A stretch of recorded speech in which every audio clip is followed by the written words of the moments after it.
Hello everyone. In this video, I would like to talk about careless mistakes in multi-digit multiplication.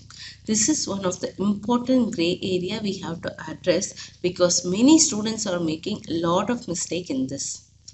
Let's see with an example. Look at this example. 3876 into 48. When we are doing this thing, first we'll take this 8 and we'll multiply with all the number. And in this part, maximum students won't do any mistake if they are clear with single digit multiplication. 8 into 6 is 48.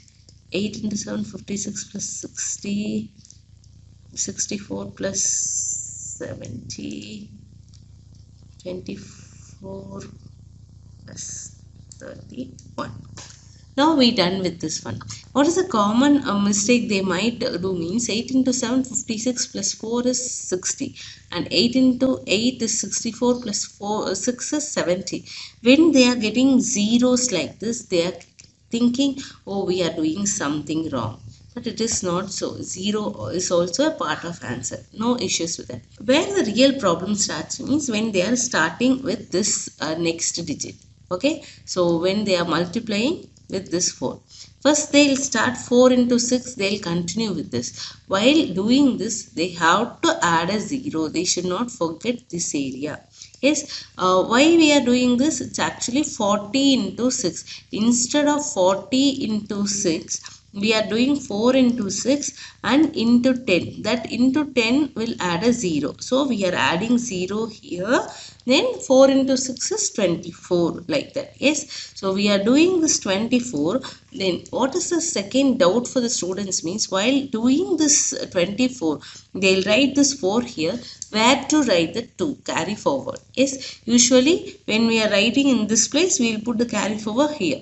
But in this case, it is changing, right? 4 into 6 is 24. So 4 here and carry forward will come here only.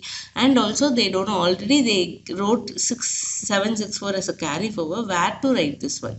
Please ask them to write above this number so that it won't confuse them. Yes. So whenever if you are multiplying with 6, next number only you will write the carry forward. 4 into 7. 28, 20, 30, 3 carry forward. 4 into 8 is 32, so 35, 3 carry forward again. 4 into 3 is 12, 15. Yes, then we have to simply add this one. Here no one will make mistake. Only those areas they have to be concentrate and work. If they do this, multiplication is easy. Even if we have any other number, for example 2 here. If I am multiplying 2 into 6, 12. You will write 12 and carry forward will come here only above these numbers.